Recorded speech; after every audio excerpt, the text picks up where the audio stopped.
Welcome to the Relationship Recovery Podcast, hosted by Jessica Knight, a certified life coach who specializes in narcissistic and emotional abuse. This podcast is intended to help you identify manipulative and abusive behavior, set boundaries with yourself and others, and heal the relationship with yourself so you can learn to love in a healthy way. Hello and welcome back, and thank you as always for being here.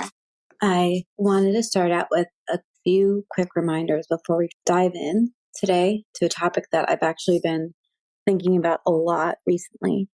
And so just a few house cleaning things.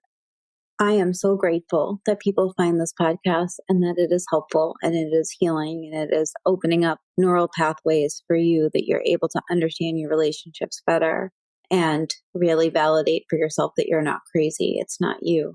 And I am so honored that people reach out and they want to book clarity calls, but I just want to be very clear because I'm very respectful of my clients' time. And I just think it's important because I do have an offering if you just want a one-off, but the clarity call is meant to be a call between us to see if we are meant to work together, if we should work together.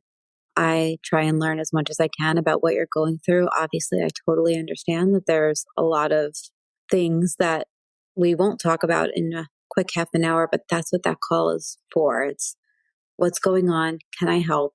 And let's go over logistics and what this looks like. A validation call, on the other hand, is I just need a one-off with you and I want to dive in. And I say this often when I bring this up on podcasts. It's like, if you don't see a time that works for you, just email me. I do have times available, but just sort of to piggyback off that same comment, I care very much about the reoccurring clients that I have now. And like, obviously they are going through a lot as well. And so I try to preserve some time just in case there's reschedules and things like that. But that also means I have some availability in between. I also do take those on the weekend when I don't have my daughter. And so you can always email me and ask, jessica@jessicaknightcoaching.com. And I'd be happy to find a time. And if you're curious about like which option is best, you can also email me about that. I am here to help. But I definitely have been getting a few clarity calls that are either no-shows, which is sort of pushes back appointment times for people that really want the help, or it's used as a free call, which there's a lot of free content here. I really commit to continuing to deliver this podcast, but there's other options if that doesn't work, but you can always reach out. Additionally, my emotional abuse recovery course is available on my website, emotionalabusecoach.com, and that is the first step to beginning to separate from an emotionally abusive person. Okay, the topic. I'm so bad at logistics, guys. But really important that I get that out there because I want to be able to serve as many people and in the best way that I can.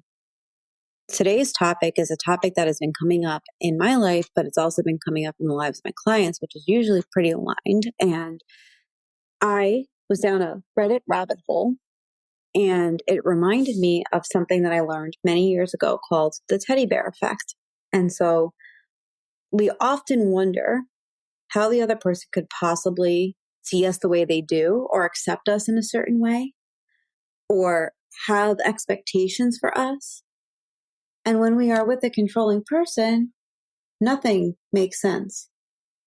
But their expectations of us are at the top of that list of things that don't make sense. And sometimes this puts us in a real spiral because we start to wonder, is it me? Is it them?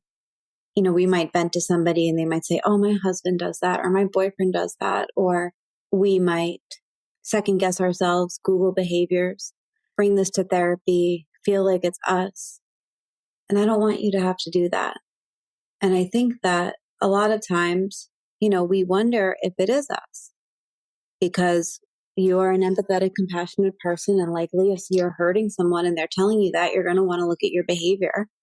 But a lot of times when we're with a controlling person, it's not us. And it's our reaction to the control, which is reactive abuse. And often we wonder how they could possibly see us the way they do. And when we are with a controlling person, nothing makes sense. The expectations that they have of us are often very unrealistic and driven by control. but they don't seem that way a lot of the time. They want us to be a certain way so their life is easier, so that they don't feel shame, so that they aren't blamed, which is actually holding them accountable. And often this is so unrealistic that there is no option but to comply in some way, because they're often so convincing that you often feel and think that you're supposed to meet their needs, even if it's not really rational. And one thing that helped me in my healing was to begin to see this through Patricia Evans' analogy. It's called the Teddy check. Now, Patricia Evans is an amazing resource. She's not spoken about that much, but she should be. She wrote the book Verbally Abusive Relationship, and it is very good. And this Teddy check comes from her book, Controlling People. I will post links to both of those in the show notes. What is the Teddy check, though? It essentially means your partner treats you as if you're supposed to be a teddy bear. I'm just going to let that land for a second. This perspective is based on how a child relates to a stuffed animal. In a way, the toxic person or manipulator or abuser tries to create a pretend relationship. Let's first look at the qualities. The teddy bear is an inanimate object and therefore compliant. A child plugs their thoughts and perceptions into the teddy bear, making it do and say what it wants. The teddy is always comforting. The child talks to Teddy and responds to Teddy as Teddy. Teddy is always appreciative, kind, and doesn't mind if you've been sitting around for a while. Teddy agrees with you. And in this theory, we can see that Teddy also would do things for you and thinks about you before you ask. And this is because the teddy bear is based on pretend play. My daughter thinks that her stuffed animals are her friends, and they have thoughts and they have feelings and they have fights and they have responses. But no matter what, at the end of the day, she goes to bed and all her stuffies are in the bed and everybody is tucked in. Everyone's happy because it's her reality. And this is what the abuser or controlling person is playing. They are playing pretend here with us. They are trying to plug their person into this pretend version.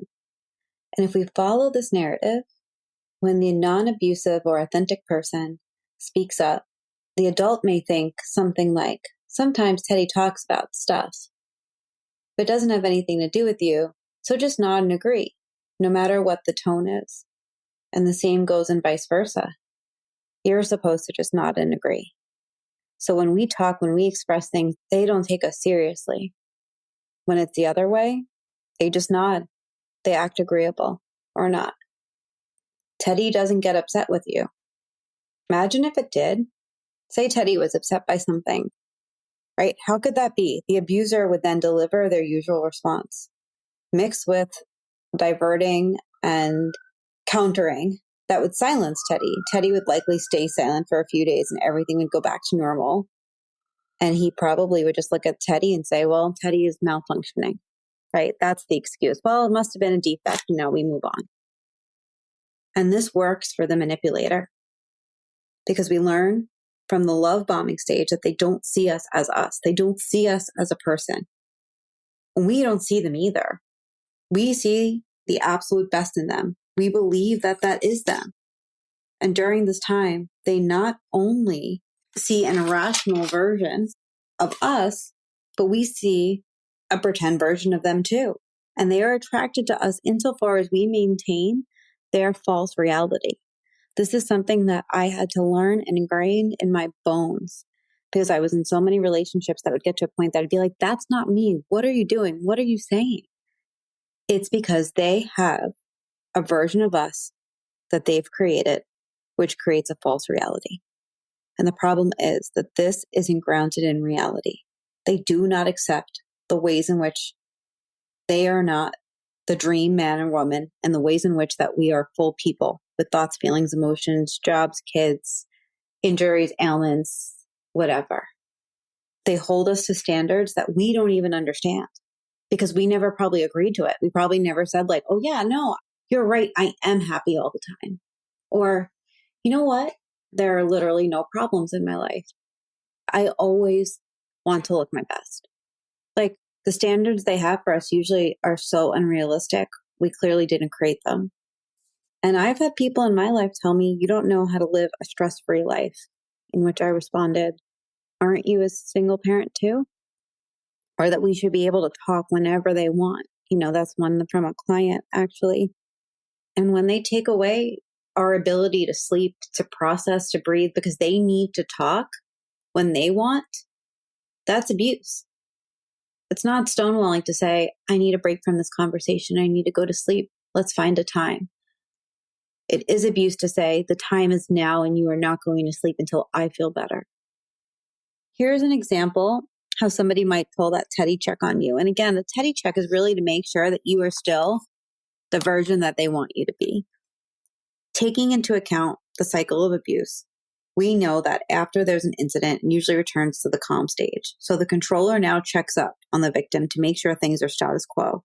Even though it's late at night, the authentic person is asleep, the controller gets out or sets out to tell Teddy about a meeting that they had. Maybe they just got home and they're like, I'm going to go tell Teddy about the meeting. Now, you may think there's something wrong, right? There's an insistence to talk. And in this example, the abuser wakes up the person to talk. He says he just wanted to connect. He missed her. There's no regard for the fact that she was asleep. And again, we need to think about this in the concept of control and abuse. This isn't somebody went to work, they're coming home. I really missed you so much today. Even that, because that person would probably set the coffee machine to make coffee when that person woke up, wrote a note and left a flower and said, I really missed you. And then cuddled up next to them in the bed, right? A controlling person wants what they want when they want it. And so goes in, wakes her up, no regard for the fact that she's sleeping. Again, abusive relationship. So she likely was asleep, didn't want to be woken up, or else she would have been awake still. No regard that they have that she had a day too. And the manipulator just wanted Teddy time, wanted time to vent, to talk, to get their needs met. And if you've ever been treated this way, you know that you don't feel like you have agency in your choice. And if you haven't been treated this way, you're likely listening to the wrong podcast, because seriously, if you have never been treated this way, it may be hard to understand why somebody would act out this way or even see a problem with this. But we need to see that it's disregarding the human needs of someone else. That's what the teddy check does. It disregards our needs, because all they want is a teddy bear to love them, that will listen to them, and that responds to them. Give and take is usually not an occurrence in an abusive relationship. They are one-sided. So the expectations go one way. And what would happen if you just wanted to talk or explode or vent? What happens when you have feelings? If we go back to where we started, Teddy's not allowed to have feelings. The abuser makes up what the teddy's feelings are. A teddy bear doesn't require reconciliation. It just requires time. It's one way. They don't see you as a living, breathing, separate person. They see you as an extension of themselves. They feel threatened when you don't show up as expected. And they often project their feelings onto you because they don't see you as real. Which is half the time when they speak to you, you're wondering what the fuck is coming out of their mouth. Because it's likely things you've said to them. I need space. I need to breathe. Can you give me some time? I would really appreciate if you didn't text me constantly while I was out with my friend. I need a night at home, whatever that is. One reason they do this, outside of power and control, which is clear, is that these qualities fill the void that they have within them. So when you aren't the person that they made up, they don't know what to do with that. They see it as a personal attack. And this is why, as victims, we often find ourselves thinking, believing, and saying, you don't want me, or you don't seem to like me, because they don't see you. And quite frankly, they don't like the real you. They like the version of you that they created that is unrealistic to the circumstances. We all can work on ourselves, right? There's always stuff that we can look at. That doesn't mean to change our inner personality. Think about this. Someone who loves you doesn't completely disregard your emotions, safety, or mental health. They don't discard you, and they don't disregard how you feel. An abuser, a controller, has a well-crafted idea of who you are in their head. And when you deviate from that, they become angry and abusive. They want you, but not the actual you. And I think this concept is important because we need the language to understand our reality. Not having words to express what's going on is really isolating. And I believe that's what leads to crazy making. And this is why narcissistic, controlling, abusive behavior is so hard to understand, because it turns it back on us. Everything it's like their rubber, we're glue. It just bounces off of them and sticks onto us. That's exactly what it's like. But if you're feeling like you are in this relationship and the expectations are through the roof and there's never any accountability, there's never any understanding, it's like, yeah, because they don't want that. They just want to dump on us, respond for us, feel for us, and then move on from us. And it is so fucking painful. But I hope that this podcast gave you some clarity on one concept of something that could be going on in your relationship. And I highly recommend any of the work by Patricia Evans, but specifically the book Controlling People. I think it will help a lot of people. The links will be in the show notes. And if you have questions on this topic or want me to expand further, please always feel free to reach out. You can email me at jessica@jessicaknightcoaching.com. You can find me on Instagram at Emotional Abuse Coach. And you can find me at emotionalabusecoach.com.